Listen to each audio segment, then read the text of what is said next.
All right. Hello, everyone, and welcome to Queer Conversations Week 5. This week's topic is homosexuality and promiscuity. I'm Pride at SCC's club president, Matt. I'm the PR manager, Hannah. I'm the treasurer, Wen. I'm the secretary, Aislinn. And joining me, we have my puppy, Oliver. All right, so who wants to get started first? So what I left off on the last video kind of directly goes into what we're talking about this week with the AIDS epidemic. And of course, gay people have always been seen as promiscuous and all of that fun stuff, but a lot of it, at least in America, had a really, really big comeback with all of that thinking because of the AIDS epidemic, which was the highest in I think in the 80s and stuff, right? Yeah, it started. Yeah, 70s and 80s. Yeah, it started late 70s. It's always earlier, or as in, it's always later than I think it is. I always AIDS epidemic, 60s. I'm like, no, 70s, 80s, and 90s. Wow. It existed for years before that, but it did hit its height in the 80s. Yeah, the huge epidemic of it. It existed as early as 55 or something, it says here, but that was the biggest setback for at least American gay culture ever, because I've read some things from older gay people saying that it was borderline accepted before that. It was starting to become almost the nice thing to be gay, it's fine, nobody really cares, it was kind of cool. And then the AIDS epidemic hit, and then immediately everybody's just like, oh, these gays out here having sex with everything that moves, spreading AIDS to everybody. And AIDS was called the gay virus. And yep, yikes, 1981. Yeah. Not that long ago. I thought it was 78. Huh. That's yeah. And so I really 39 years ago. Yeah. Yeah. And this is why so many people are like, oh, this being gay and all of this stuff is a new thing. Where are all the older gay people? It's because they're dead. It's the AIDS epidemic was so untreated, and nobody in government cared about it because it was affecting gay people. They're like, we don't care if gay people die. And it wasn't until straight people started getting it that they did anything about it. But that really, really hit it off of the, oh, all gay people do is go have orgies and get AIDS. Yeah. That's really, really when it hit super big, because obviously there's always been homophobia in America. It's been that way forever, and it probably will continue being that way for a very long time. But that set us back decades. And if you talk to anybody who was alive during that time, they will tell you that if you were involved in the community at all, you knew people who had died from AIDS or had HIV/AIDS, and most people knew at least 4 to 10 people who died from it. Yeah. That's a lot of people. Similar to what's happening right now. Yeah. On just on a less controlled scale, because nobody wanted to control it because it was only affecting gay people. So basically, imagine a virus like COVID-19 with zero control, zero action for prevention, that only affected your personal community, and nobody gave a crap, and everybody was dying. That's what it was.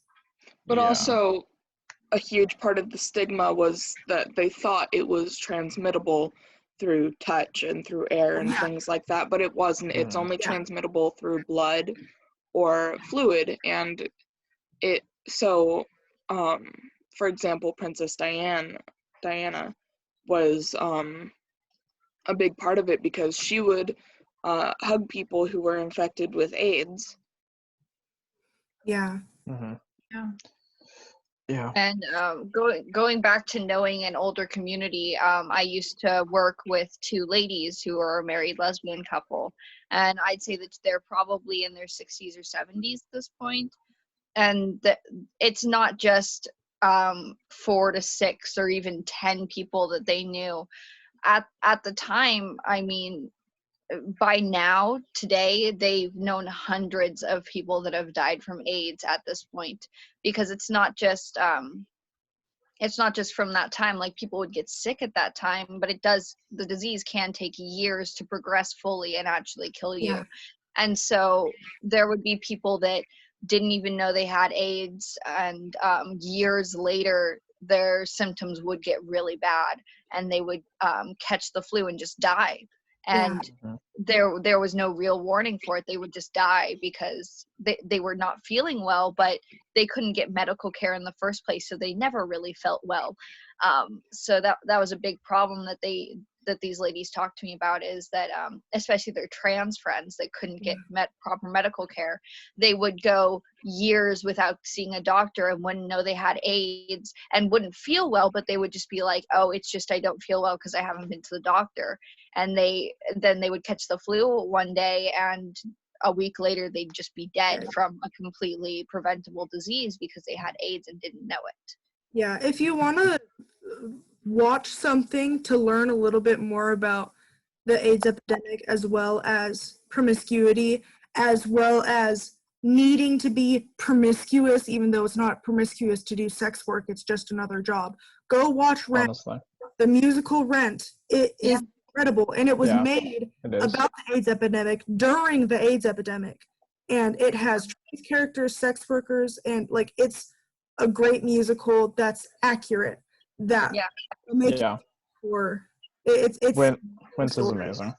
Yeah, it's it great. really is a great objective view of things, because it was written in the time by people who were affected by this.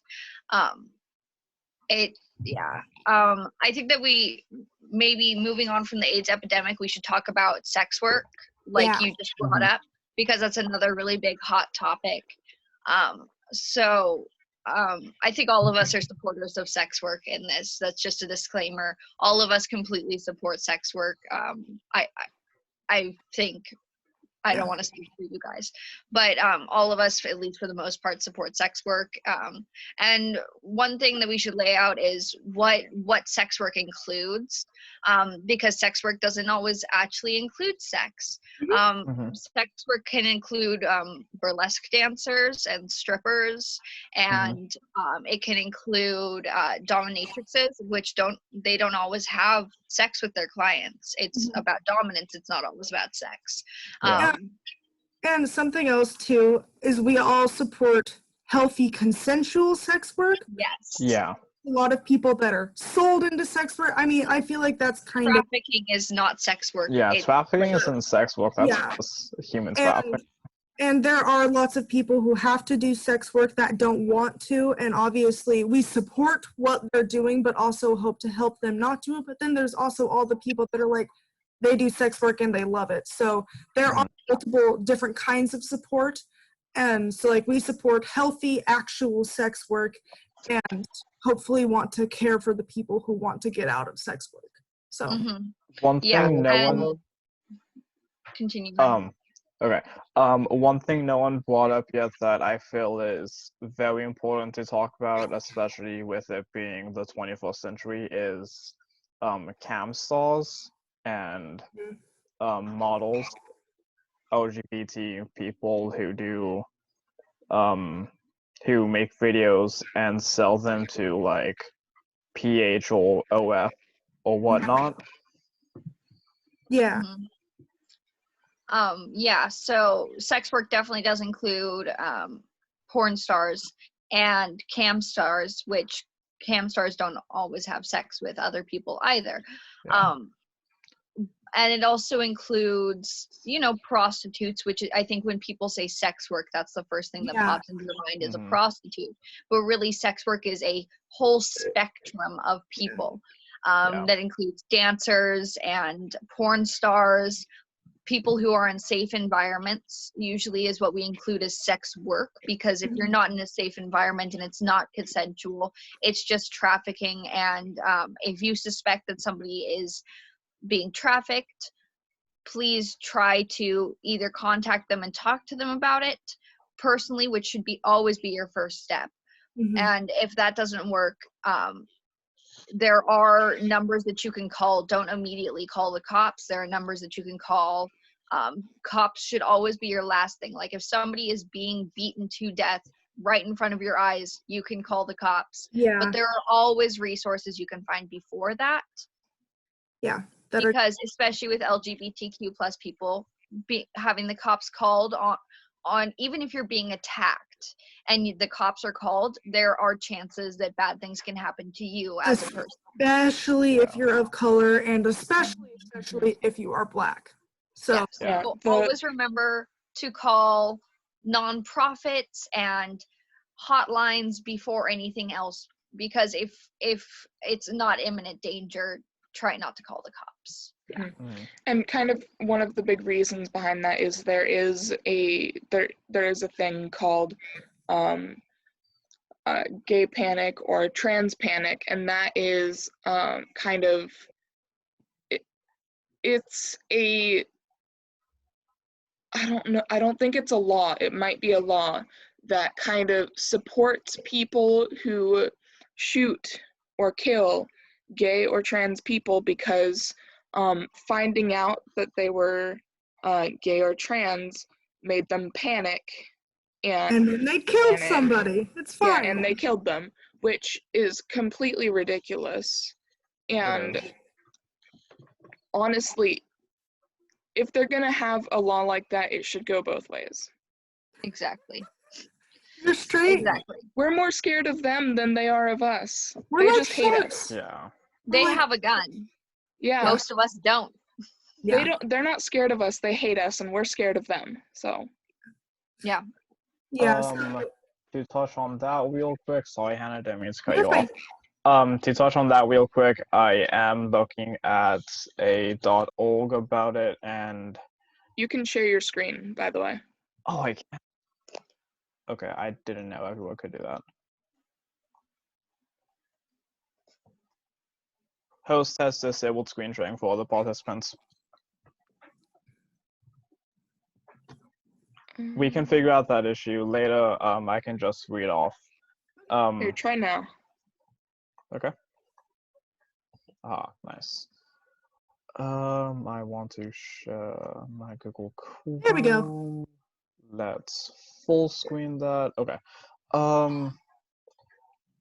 Gay panic or trans panic, as used in the court of law, is what we're looking at. Defined as a triggered nervous response by a gay or trans person when in a dangerous situation. So that's the opposite of what we were saying. But Well, there is laws in place. yeah, there's laws in place that go both ways, and I know I've seen court cases about people who actually get defended when killing an LGBT person out of trans panic when it goes Yeah. either way. It's really, really common with trans women of color, Yeah. where they That's will, that's let's a say, real high statistic. let's say they take somebody home that they think is okay to like have sex because they were on a nice date or something, and then the person finds out that they are female you're about trans to sleep and with. they attack them and kill them. Or And that- even Yeah. walking down the street, somebody will see a pretty woman from behind, and the trans person will turn around and is maybe not fully transitioned, and they will be murdered because the man feels mostly, I mean, the only way that I can explain it is that the man feels embarrassed. I've also read like feeling betrayed as well as like, and that goes hand in hand with promiscuity, because they're just like, oh, this woman here for my benefit, oh, she's trans, oh, she's just being promiscuous and deserves to die. Like Yes. it goes hand in hand with that kind of stuff too. And gay people just existing, and also gay people liking and wanting to have sex, is not inherently bad or terrible, or like I'm kind of thinking of promiscuous as the bad version of wanting to like go Well, around and like, because normally promiscuous is what the older people are like, oh, gays are just promiscuous going around having sex with everybody. It's like, just because you have a lot of sex doesn't mean you're gross or nasty or going around having sex with everything that moves. yeah. Yeah. And promiscuous is usually used as a negative term to describe any person, be it cishet or LGBT, that just has a lot of sex and or likes sex. Mm-hmm. Like, Yeah. I'm sure if I talked to my grandmother about my history and dating life, she would call me a promiscuous, and followed by a slur. Yeah, I had to explain to my grandma that just because I was gay did not mean I was going to orgies every week. And Yeah. she I've had to have that surprised. conversation too. She looked like, what? You're not doing heroin and going to orgies? I'm like, yeah, Grandma, I live at home with my girlfriend. We play Animal Crossing. I'm not doing heroin and going to orgies. I've had to have that conversation with my family, especially coming out as pan and polyamorous. Yeah. Oh, I get all of the negative connotations, which is just like, oh, they're pan, so they'll screw anything with two legs in a hole. And I'm just Yep. like, no, I might be pan, but I have standards, and my standards are not just as a whole. Thank you very much. I think Yes? I think that I just have the opposite problem because I have most of my family is very religious, and so they put a lot of weight in women having children, many children. For some background, my great grandmother had 10 children. My grandmother had six children, and every one of my cousins has no fewer than 3, and I have hundreds of cousins. Literally Yikes. hundreds of cousins. 10 children is a classroom. Huh? That's not a family, that is a classroom. Yeah. I call it a horde. And so when I told my family that I was asexual, they were like, "Yes, but you can have sex with a husband." And I'm like, "No, that's not what I said." And they're like, No, that's "It's so okay. gross. You'll get over it." Which is pretty funny. But also, I first came out as bisexual, and so they thought that I was a whore. And then I told them that I was asexual, and they're like, "Not enough sex." So we kind of got the best of both worlds. There's no way to win. They're just like, oh. There's no No, winning there's a when way you're to win. LGBT. I marry a man and Oh, have God. children. And that's the other thing too. Sorry, Ren. No, all good. I actually have a whole another point I want to talk about, so you go. Okay.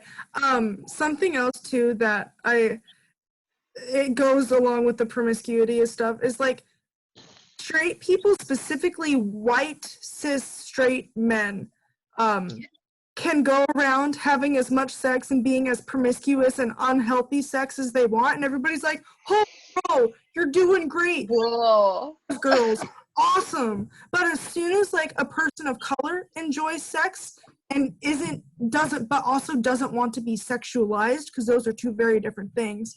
Mm-hmm. An LGBT person enjoys sex but doesn't want to be sexualized, or even sometimes like it's gotten a little bit better, but a woman, just a cis white straight woman enjoying sex but not wanting to be sexualized. They're like, oh, gross, ew, Yeah. oh, what? You like it when I do that to you? I don't like it anymore. It's like, I've heard so many Honestly. times it's a turn off when you enjoy it. I've literally heard men say that. sounds like rape. I know That's major rapey. What? that they're like, if you get too into it, it's just such a turn off. And it's like, but Okay, speaking of someone who has had multiple partners of both genders, it's even more of a turn on when they are into it, because then you know they like what you're doing. That Like, right? what? makes sense, yes. Oh, God. Oh, jeez. Like, I wouldn't want to go down on someone if they didn't enjoy getting head. Like, come Well, on. and I've heard, so like personally I don't have like a lot of sex, but I have heard a lot of horror stories from a lot of women, and like I have guys horror where it's stories like as a it's non-binary. better Yeah, it's a lot better if you fight it because it's more fun. I've heard that way too many times to count, that women have heard that, like even in consensual sex, is that guys will request for them to fight it during consensual sex. Okay, within a consensual context, then yes, Okay, that can but be enjoyable, but if it's not in consensual context, that's just creepy. it's consensual, but not the fact like the girl doesn't want to fight it, that type of thing. Is that like that part is not. And the guys are like, you Okay, I should understand fight now. it to make it seem more like rape because it's a fantasy. And I think that rape fantasies are incredibly creepy, but to each their own. But it should that any fantasy should be consensual between both people. Like you don't role play something and like dress up if you're not both dressed up because that's just weird. Yeah. Like if one of you comes dressed as like Gandalf and like the other person is laying there like already and they're like, why the fuck are you dressed like Gandalf? Like that is not Gandalf is a very sexual being. I appreciate that you went for one of the strangest possible things you could have gone for. It was based off of it was based off of something that I was reading about, and somebody had a role play between Gandalf and whoever the one from Harry Potter is. Dumbledore. I don't like that. They're played But by the same guy, though. They are still played by the same guy, but these people were dressing up as these characters to have sex. It was completely consensual, but it was just like it was great to me. I'm like, you know, when That's you are amazing. comfortable with each other and that is fun to you, that's great. But if like one of them came dressed up and the other one didn't, that would be so weird. Awkward, yeah. As much as I love talking about roleplay, there is a topic I wanted to touch on real quick. Go for it. Okay, so I'm pan/bi. I'm still arguing with myself about it. You're bi, so oh boy, do we get the short end of the stick when it comes to people talking about being promiscuous. Specifically, I really hate the stereotype that you tell someone you're bi or pan and they're just like, ah yes, you have orgies all day. Because Or they immediately ask, do you want a threesome? yeah, my favorite response to that question now is, oh, you can't source your porn on your own? Right. Yeah. Yeah, Oh, it's not with you. That one's also good. Someone walks up to me and they're like, hey, you're bi, wanna have a threesome? And I'm like, yeah, but not you. Yeah. And that kind of leads into people seem to think that it is okay to jet themselves into an LGBTQ plus person's sex life, which you wouldn't do with a straight person. You wouldn't go up to a frat bro, well, I guess maybe some people would, but you wouldn't go up to some rando on the street and be like, how many times have you had sex in the last week? Like, no, not unless you're like doing some weird ass interview thing. But like, if you're not going to go up and be like, how many times you had sex the past week, but at like parties, You are people have now come up to encouraging me to ask every person on the street I meet that question. You shouldn't. It's way too intrusive. But I've had straight guys come up to me and been like, how many times have you had sex in the last week? And I'm like, surprise, surprise, 0. But but you know, it's not okay to ask that unless you're really close friends. Like if my best friend came up to me and was like, how many times have you had sex in the last week? The answer would still be 0, but I wouldn't. But you'd be more as happy weird. about it. Yeah, it wouldn't be as weird as somebody randomly coming up to me and asking me because they just want to know. And then when you call them on it, they're like, oh no, I was just interested in how LGBTQ plus people live. I'm just curious, and they think that makes it okay. And if you call them on it even further, they're just like, you're being a bitch, or you're being a prude, or some shit like that. And I know that happens across the board because I know tons of like straight guys will be like, well, how do lesbians have sex? How do you scissor? Guess what? Scissoring is not that common. It's kind of hard to do. Why does everybody go immediately to that? But I know that a lot of people are like, well, how do trans people have sex? Same way as straight people or gay people have sex. That question grinds my gears. Okay, it grinds my gears when people ask how trans people have sex, and when they ask, or when they go to a trans person and ask what's in their pants. Like, those are my least favorite things ever. Like, it doesn't matter. Yeah. There's this thing called Google. It exists, and you can look it up for yourself. If you Yeah. want to know how trans people have sex, look up trans porn. It's pretty common. Please don't. Actually, Yeah, please maybe don't don't. look up that exact term. That gets you iffy results. But Find, you find can sex look up. workers who happen to be trans. But like, I can understand being curious, but asking somebody that you don't know is not okay. Google does exist. WikiHow, surprisingly, does have things about this. You can You can just look also it up find online. people who introduce the opportunity for Mhm. you to ask those questions. Yeah, I Reddit follow. threads. Yeah, I follow so many people on Instagram and stuff. I follow a lot of sex workers. I bet you could easily find a trans sex worker and ask them, because they would be open to education and stuff. But Not- okay, Hey, continue. real quick, I hate you. I found one of those WikiHow articles. Yeah. And I'm not sure I feel. Yeah. They exist. But one thing is that I quickly want to go over how you would ask this, because there are ways to message people. If you find somebody on Instagram that seems like they're pretty open about answering questions and they're pretty open about their life, do not just message them and say, hey, how do you have sex? That's Yeah. just weird. Be like, Yeah. hey, I have some questions and I was wondering if you'd be comfortable answering them. They are about sex and stuff like that. Be kind, be nice. Venmo them $10. Yes. If you Venmo me $10, I'll answer any question. Honestly, actually, it's true. So if let's say you were taking a class at a college, it's the same thing. Just maybe pay them a couple bucks, but don't like send the money and then ask the question. Ask them the questions and be like, thank you so much. It's a way to show your gratitude. Mhm. Yeah. Even if you don't have any money, just be as kind as you possibly can. Don't be like, I'm just curious and I haven't been able to find anybody that can answer these questions. I'm from a family of entirely straight people. They cannot answer these questions for me. Mhm. And I really wanted somebody who can answer these questions so that I can be more tolerant. And then don't disagree with them. Yes. Oh my Yeah. God, please don't. Want to ask questions, don't harass them. Don't be like, oh, I don't think that's actually how it works. If you are doing it, They know. don't ask. Just stop. Just leave. Leave the room. Even though it's on a phone, leave. Leave the room, take some breaths, Yeah. Yeah, out, and stop harassing people. exactly.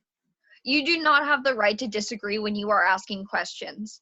If you are saying, if you walked up to somebody and you were like, is the sky blue? And they said yes, you're not going to say, no, it isn't. Even if you have never seen the sky. Or if, let's say you walk up to just some random person and you're like, hey, what color socks are you wearing? Because you can't see their socks. And they say white. You're not going to say no. Sorry for looking this way and being very happy. My cat is currently burrowing in a bunch of blankets, and it's really cute. I That's love you, amazing. cat. She's into the blankets, and now she's walking around underneath them, and it's really good. I love it when cats do that. Mine is just laying on top of my mom's clothes Good. I own dogs. and being mad. Grumpy. So I feel like animals is a fun enough transition into Yeah, so I've got to leave soon. Okay. yeah, that's fine. So how much time do we have left? I don't know. We have more than 10 minutes. Awesome. Okay. That's good to know. And there's So 15 until the news. So Joy wanted to say something really quick on the previous topic Like just a hypothesis. before Ren But continues. hello. yeah, it's so like on the everyone assuming that scissoring is the thing that lesbians do. It's just kind of a theory that maybe everyone assumes that sex is smashing genitals together, Yeah, that's true. and that's why everyone's like, "How does gay sex work? Do they just hit the penis together?" Penis don't go like this. It's like, yeah, dumbass, it Slap doesn't. it together. Do other things. Okay, No. now we have 10 minutes. Okay. I think it's a weird straight person assumption that sex is only interacting like genital on genital, which is weird. That yeah. it's a weird So assumption. Feel bad for- One thing before we move on, I'm going to leave right after I say this. If you're viewing this video, please feel free to post any questions in the comments, and we'll try our best to answer them if they're about sex, if they're about binders, if they're about literally anything to do with LGBTQ plus topics. We have people in, even if the four of us don't know, we have somebody in our group that does know, because our group is much bigger than 4 or 5 people. We've got 10 to 15, just most of them don't join us. So just know that you can ask anything on any of our videos, and we will do our best to answer. Just please be polite. Don't be rude. We've had 1 hate comment already. If you want to do that again, we will delete it. Sorry, not sorry. It's not kind. But if you're kind and you ask us a question, a literal question, we will answer it. Yeah. Okay. I'll talk to you guys later. Yeah. As well as topic, just like if you have something that you want us to do a video on, we will happily do that. Bye. Bye. Yeah. So, a topic I wanted to touch on is stereotypes about polyamory people. Now, poly isn't inherently LGBT, but a lot of people who are poly are also LGBT due to the nature of the relationships. Except polyamorous straight guys, they confuse me. Yeah. Yeah, polyamory isn't inherently, but yeah, continue. Yeah. I just wanted to clarify that before I actually talk that it isn't inherently, but most are. Yeah, because you can be straight in polyamorous. It happens. Yeah, it happens. I am non-binary and pan and poly, so I just have all the overlaps. I really hate the stereotype that all polyamorous people are just open relationship people that will just screw any person they meet if they align with their sexuality. Yeah. Because most poly people I know are actually only poly with up to 3 partners. I know some people that are polycues in total is like 10 people, but it's still not open. It's like very closed and consensual and communicative. Yeah, that's the right word. That's one of the things that really grinds my gears is just because someone is inherently a sexuality or relationship style preferred doesn't make them promiscuous. Yeah. Yeah, I follow a specific group of people who are in a polyamorous relationship, and some of them, I think a couple of the relationships are romantic and sexual. Some of the relationships are purely sexual because they have a lot of the kink dynamic, but you can cheat.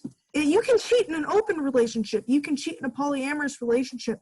You don't just go around having sex with everybody, and if you do, you're abusing your partner because that's not okay. Yeah, the point of a polyamorous relationship is communication. Yeah. As with any relationship, really. Yeah, exactly.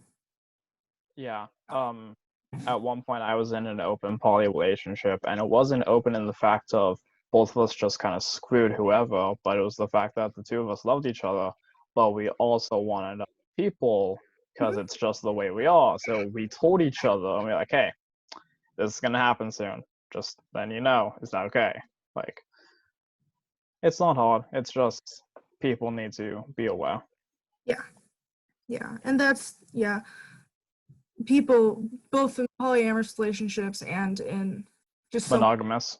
And in LGBT monogamous stuff, like promiscuity is something that's just assumed and assumed to the fact that they're just like, oh, I can just ask you about sex because you're promiscuous because you're gay. It's like, because I have sex doesn't mean I'm promiscuous, and just because I'm gay doesn't mean I have sex, and just because I have sex a lot doesn't mean I owe you anything. It doesn't matter. It's okay. It's not bad. It's something that our society it's been tabooed for anybody other than cis-het white men. It's fine for them to have sex with whoever they want, including rape, and nobody cares. But as soon as somebody else enjoys having sex, they're like, oh, gross. I don't like you. You're promiscuous. You're gross. You're a whore. You're a slut. It's like, who cares if she's a slut? Leave her be. It's fine. Live and let live. If you like sex, have at it, man. Yeah, just Like, be I can almost guarantee if I never discovered and came out as non-binary and pan, then someone seeing me have sex or knowing that I have sex, they're like, whatever, it's fine. He's just another dude. But because I'm non-binary and pan and plan to start estrogen soon, people are just like, oh, hey, that's a hole. We don't like you. and I hate it. And like it's just so frustrating. But And yeah. I don't want to get hung up on the lesbian sex thing, but no WLW person woman loving women person I've ever met has talked extensively about scissoring. Every No. time I've talked to a lesbian or bi girl about their sex life, and it's not often, it's just close friends because Yeah. I have gay friends. It's never talking about that. They just talk about like the other things you would do in a lesbian relationship. Some couples comes up. can do it and be fine with it, but also a lot of couples don't want to do it because also in a lot of gay couples, the partners don't always want the same things. Yeah, there's a lot of very strict dynamics that happen.